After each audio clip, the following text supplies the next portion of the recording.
Hi there, welcome to my views and news. Two news story. Firstly, Ethiopia Somaliland Security Cooperation. Uh, it seems that a significant development is happening.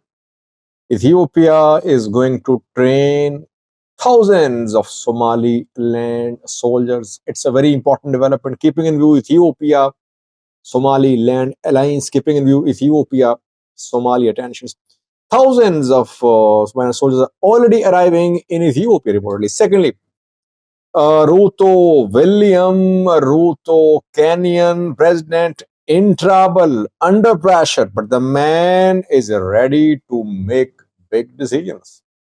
Just a few minutes ago, Ruto, Kenyan president, made a big decision.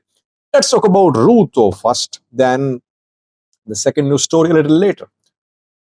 Know that more than 2 weeks ago, protests erupted in Kenya over a new law about taxation. The law had been approved by the parliament. Protests erupted, uh, deadly protests. Dozens of people were injured and killed. Largely, government allowed the protests to be held. Protesters at one point stormed the parliament. Members of the parliament had to flee. Speaker had to flee as well. But Ruto never lost patience. Though he asked protesters that they should not take law into their hands, but he never went for draconian measures to crush protests. Though gradually he's coming under more and more pressure. He's losing ground. He's withdrawing. The law, which has been approved by the parliament, has been cancelled. Ruto did not sign it, so it did not turn into a law. Secondly, he held a virtual meeting with protesters. He listened to their complaints, their demands. Still, protests continued. And today, just a few minutes ago, Ruto fired his entire cabinet. All cabinet secretaries have been fired. Attorney General has been fired. Only Secretary of Foreign Affairs, Deputy President, and another secretary uh, managed to retain their positions. All others have been fired. Ruto has announced to form a new broad-based government after consultations with people. He said that yes, we need to think new, we need to form a broad-based government after consultations, we need to review policies about taxation. Since people have complaints, I am people's president, people representative. That is why I think I should dissolve the cabinet and new people should be appointed.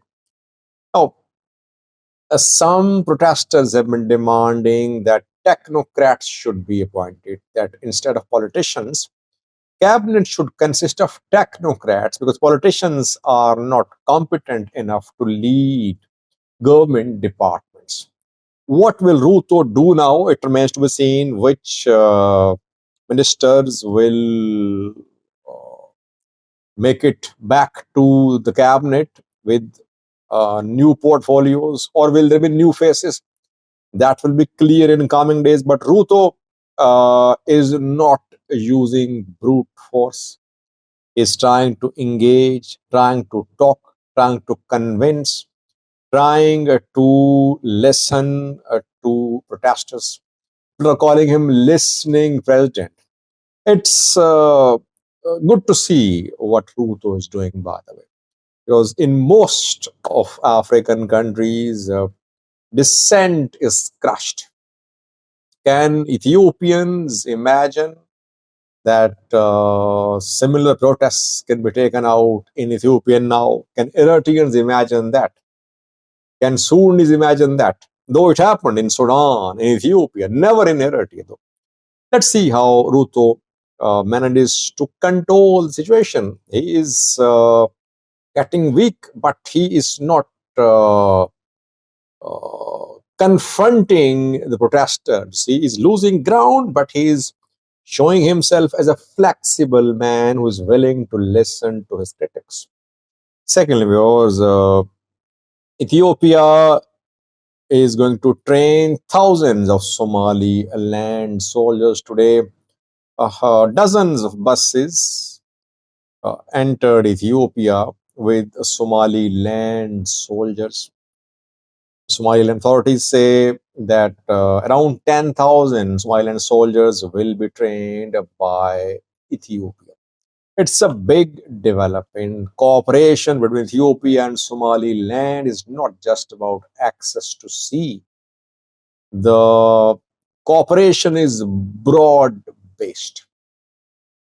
It is cooperation in the fields of economy, security, bilateral trade, recognition, access to sea, etc., etc.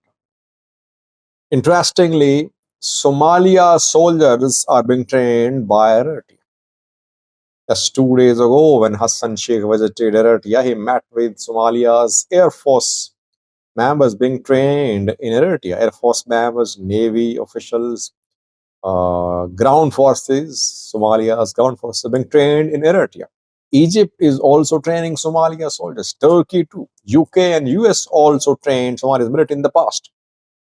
Ethiopia in recent months did not train, in recent years rather, did not train any Somalia soldiers. Relations have not been very friendly between the two sides. But now Ethiopia is going to train Somaliland soldiers. How will Somalia see that? Would Somalia see it as if Ethiopia is arming a part of Somalia which wants to fight against the federal government? Does it mean that Ethiopia wants to strengthen Somaliland so that it can stand up to Somalia? Obviously, this development will not go well with Somalia. But Somalia is calling for the withdrawal of all Ethiopian troops by the end of this year. Though some Somalia's regional states are opposing this decision, Jubaland, Southwest State are opposing this decision.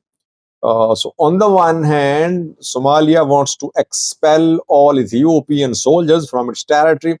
On the other hand, Ethiopia is going to train, arm, strengthen Somaliland's military. I have received another news story about Ethiopia Somaliland MOU implementation. I am working on it. Hopefully, in a few hours, I'll be able to get confirmation.